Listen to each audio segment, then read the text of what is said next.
a precise. Now as the aircraft crosses overhead, watch very closely, ladies and gentlemen, as the jump master gives the final corrections to the pilot.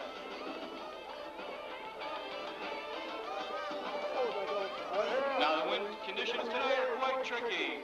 There's at least 40 knots of wind just above this.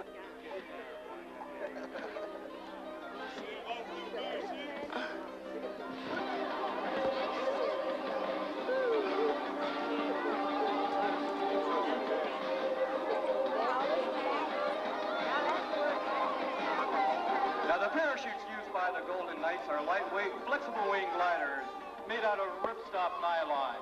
These parachutes have an inherent forward speed of 22 miles per hour. They are quite easily maneuvered into the target area. By pulling down on the left steering control line, the parachute will turn to the left.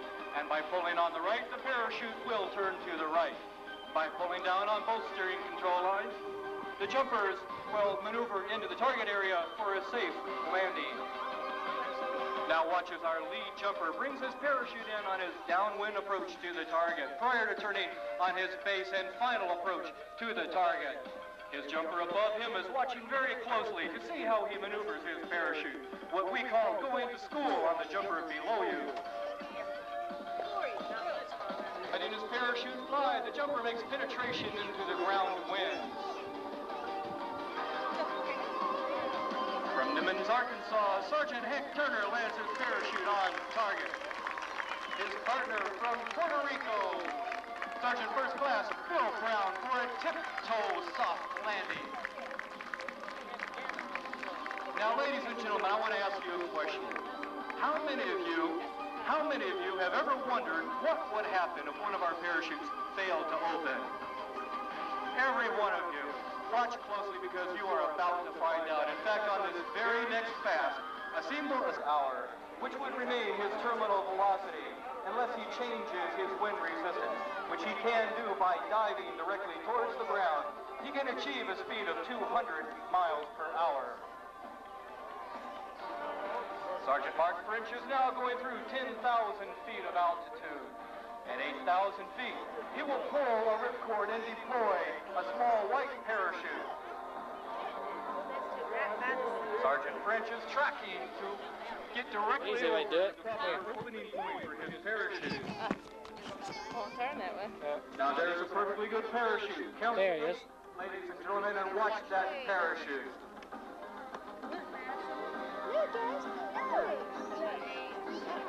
The jumper is now returning to free fall and accelerating earthwards at 80 miles per hour.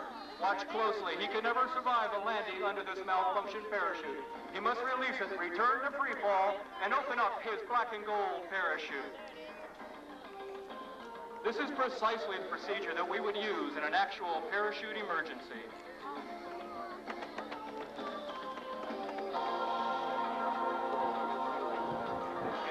Cutaway maneuver is our only solo maneuver. However, it is the most exciting maneuver and most exciting to perform.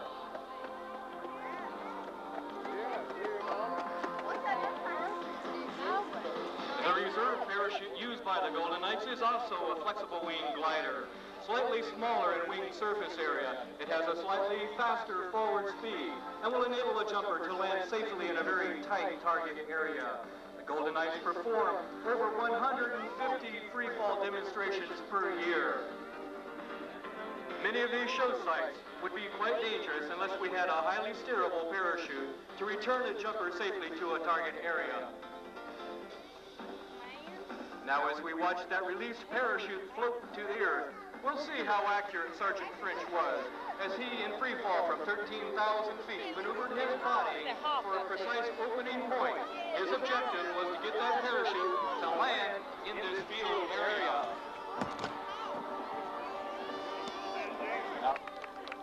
Back towards one another. You getting any pictures out? I'll let y'all get back so good see.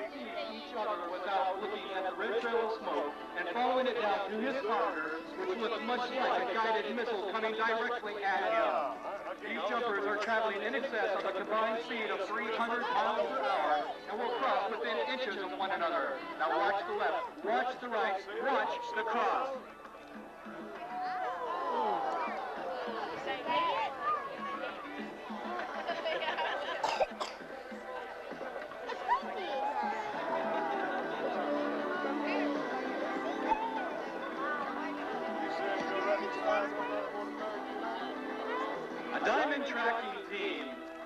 begins their partnership every year at our winter training camp at Yuma, Arizona. These tracking partners will not perform this maneuver with anyone else. In fact, it has taken well over 200 practice jumps before these jumpers perform this maneuver before a live audience. As you can tell, this maneuver takes an incredible amount of trust and confidence in your partner.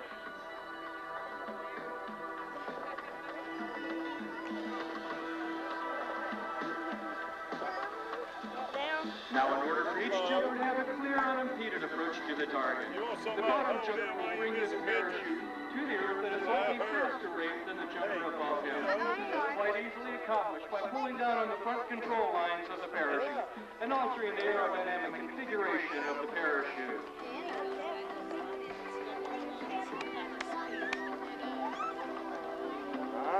Many people ask, how does one become a Golden Knight?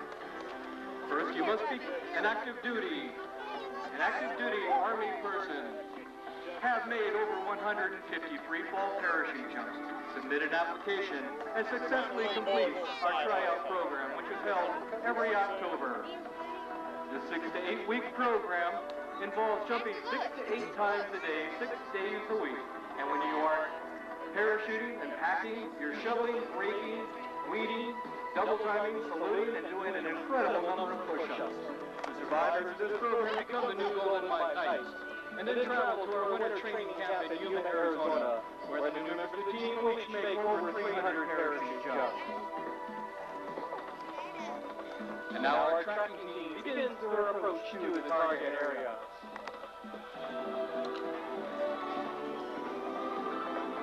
As our lead jumper comes in, he's being eyed closely by jumper number 2 to see exactly what the wind conditions here are on the ground. I dead center for Corporal Tim Wagner from Friendswood, Texas. His partner, Sergeant Sam, is bringing his parachute in deep brakes. As he floats over, watch closely for his minute hand movements to maneuver the parachute for a tiptoe landing in the center of the target. Did I say tiptoe, ladies and gentlemen? Sometimes I think we make it look too easy. Let's give Sergeant Sand a big round of applause for showing what reality is all about. Now, ladies and gentlemen, direct your attention high and overhead for our fourth and final pass of today's performance. 4 jumpers have just exited the aircraft and are about to perform the incredible Golden Knight Diamond Formation. Immediately while exiting the aircraft, these jumpers take up a heading on the team leader, who is moving back towards you in this direction here. They are now in the wide diamond formation. And at 10,000 feet on a signal from the team leader, the jumpers maneuver their bodies in for the tight diamond formation. These jumpers are now flying within inches of one another. Look closely and see if you can see the 4 individual jumpers silhouetted in that column of smoke. Now watch closely for another signal from the team leader. At 3,500 feet, the jumpers turn and perform the bum-nose maneuver. I guess it was, huh?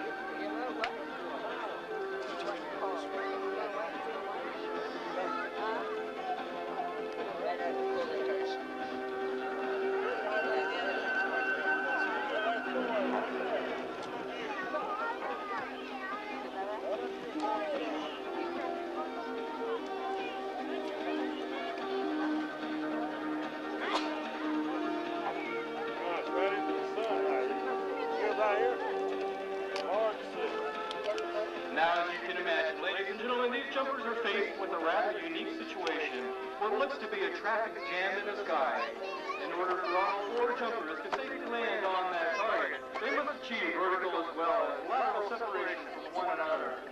Now watch as the lead jumper spirals his parachute by pulling down on the front control line. Jumper number 2 behind him brings his parachute down until he is 50 feet above the lead jumper. Jumper number 3 and number 4 will follow suit.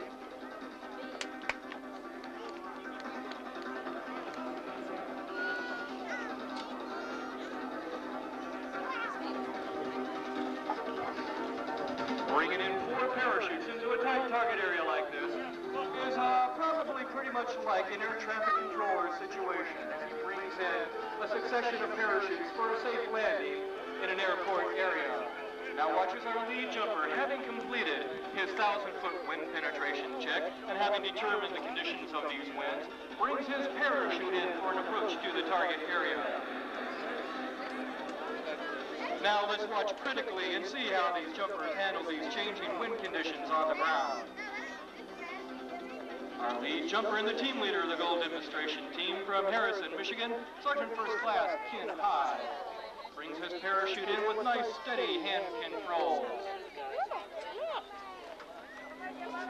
Look here, you'll throw up.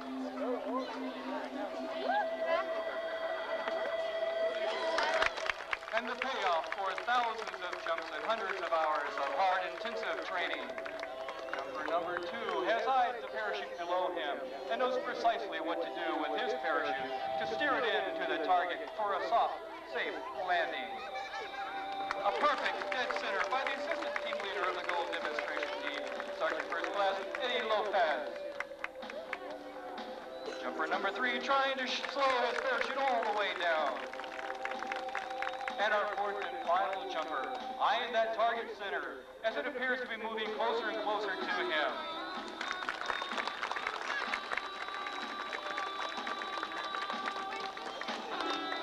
Now, ladies and gentlemen, if I might take a moment to do so, I would like to introduce the pilots who unfortunately cannot be here right now.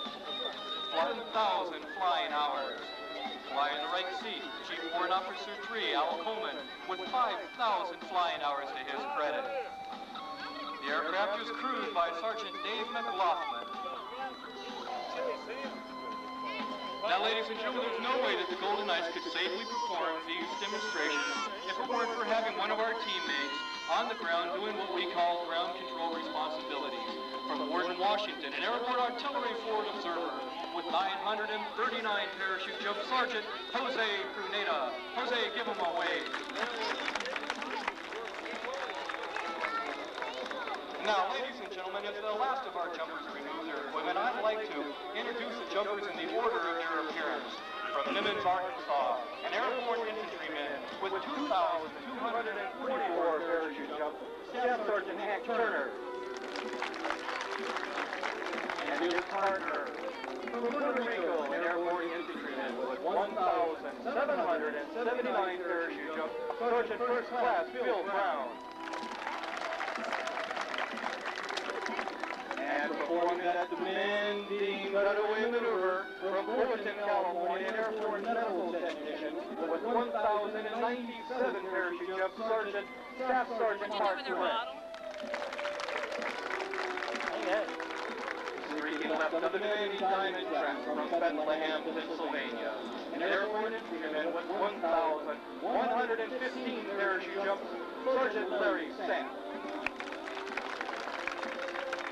His tracking partner from Brentwood, Texas, an attack helicopter technician with 2,348 parachute jumps, Corporal Tim Wagner, a parachute maintenance technician with 654 parachute jumps, Staff Sergeant Eddie Green.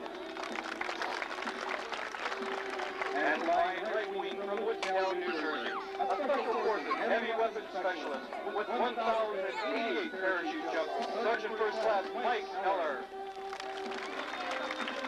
And flying the difficult position of flight, the assistant team leader of the goal demonstration team from the Dominican Republic, an airborne infantryman with 3,255 parachute jumps, Sergeant First Class Eddie Lopez.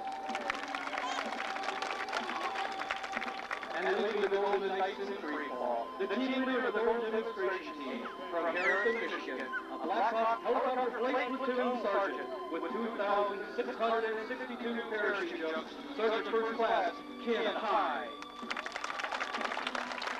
It gives me great pleasure to present the goal demonstration team for 1991, members of your United States Army parachute team, the Golden Knights.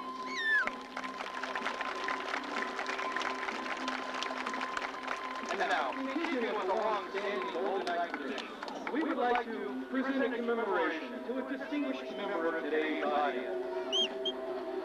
Being introduced to the team leader is Carmen Cripp. Carmen Cripp will be introduced to each member of the team. However, at this time, she is being presented with a medal photograph by Staff Sergeant Hank Turner.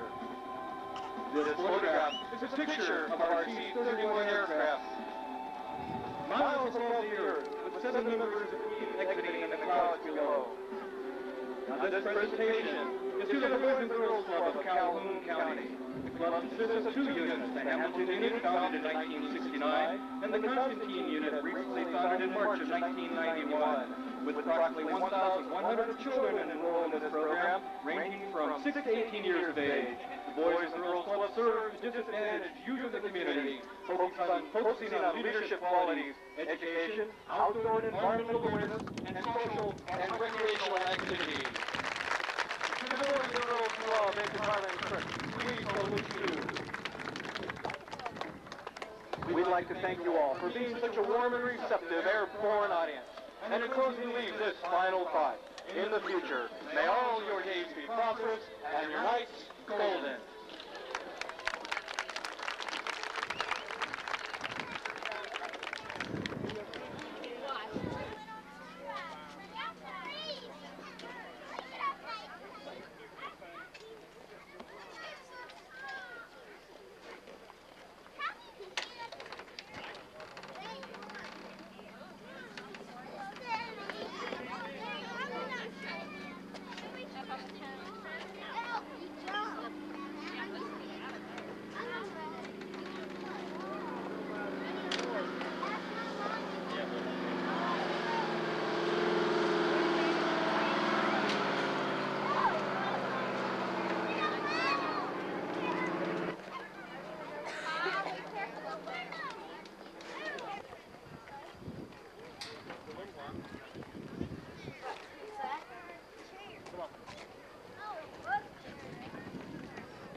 You want to go on the other side where that tank ride is?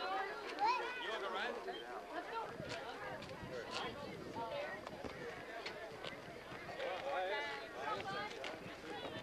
What kind of weapon is this? Huh? What kind of weapon system is this? It's a M2 tank. She's a little destroyer. Yeah, I believe that. A destroyer missile. Doodle doodle. That'll destroy everything. Hey Doodle. Okay, that's enough. Let's head back. Let's go see a scud.